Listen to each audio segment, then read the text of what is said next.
Welcome to VARINDIA News Hour. Is the Edtech sector in the country going to be regulated? Digitalization is on its peak, and the development in Edtech has provided teachers and assessors with far greater access to data on individual achievements and progress. Online platforms, new learning formats and mobile applications have vastly improved access to education. It is enhancing the learning process as well.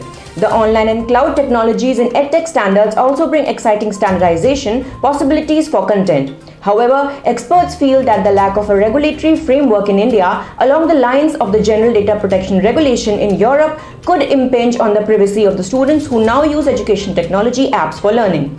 Since the onset of the pandemic, online education has replaced conventional classroom instruction. This has spawned several edtech apps which have become popular. Schools and colleges have been able to move their content delivery, engagement and evaluation from offline to online and ensure minimal academic disruption. This exercise has forced teachers to become facilitators in learning rather than being content providers. The edtech apps have the advantage of being able to customize learning to every student in the system. Among the edtech subsectors, K-12 education startups with $4.3 billion in total market size will have the single highest market share, 41% of the total edtech market in India. Taking into account that the pandemic has brought plenty of momentum for edtech adoption in India, the market size of edtech in India is estimated to grow 3.7 times in the next 5 years, from $2.8 billion to 2020 to $10.4 billion in 2025. The concern is many education technology companies prey on underprivileged parents by forced selling courses. With this, the privacy of students who use edtech apps for learning is at risk. As there are no regulatory frameworks being defined, the firms are using the resources as the open cast mind, and experts are raising voices calling upon the government to regulate the sector.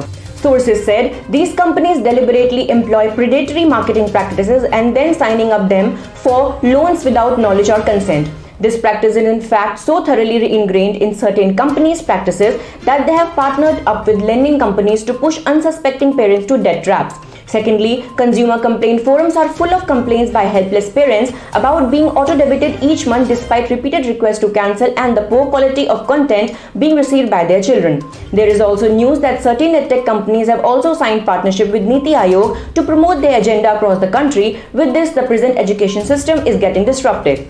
Let's look into today's headlines in VARINDIA. Odisha government approved 7 investment projects worth Rs 511.19 crore. The state-level single-window clearance authority has approved 7 investment projects expecting an investment of around Rs 511.19 crore and employment opportunities for 6,402 people. Industry Secretary Hemant Kumar Sharma said that the projects were employment-intensive in the sectors like textile, apparel, paper products, renewable energy, tourism, steel downstream and iron ore beneficiaries. PristynCare joins Unicornclub by raising $96 million. Health tech startup PristynCare, which specializes in secondary care surgeries, has raised $96 million in Series E round. With this funding, the valuation of PristynCare has more than doubled in the last 7 months and is now at $1.4 billion, making it the 42nd digital health startup to become a unicorn in 2021. The startup will utilize an investment to enhance its offering by adopting the latest surgical technologies and would expand into new disease categories, strengthening and modernizing partner hospital infrastructure, training its surgeons and further developing its product and technology. Innovaccer raises $150 million at a valuation of $3.2 billion. Health tech unicorn Innovaccer has doubled its valuation in its latest Series E funding round of $150 million and is now valued at $3.2 billion. Innovaccer was the second Indian startup to cross the billion-dollar valuation mark in February this year with a valuation of $1.3 billion. Innovaccer plans to use the fresh funds to invest in R&D and recruit new hires as it rapidly scales its customer experience, product and engineering talent. Union Minister AjayMishra caught abusing journalists on camera. Union Minister of State for Home AjayMishra used foul language with journalists and resorted to intimidation when asked about the Special Investigation Team's latest move to raise the charges against his son Ashish Mishra.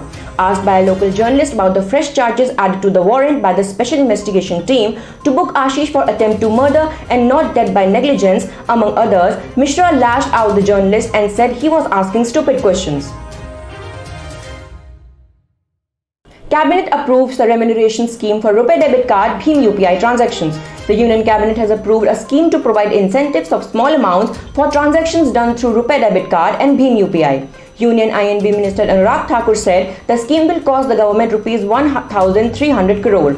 Under the scheme, the government will incentivize the acquiring banks by paying a percentage of the value of transactions through RuPay and BHIM UPI.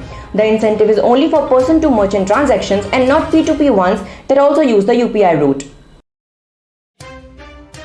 That's all for now. Please like, share, comment and subscribe to VARINDIA News Magazine. You can download the VARINDIA app from Google Play Store and Apple App Store for the latest news and updates. Stay tuned. Thank you.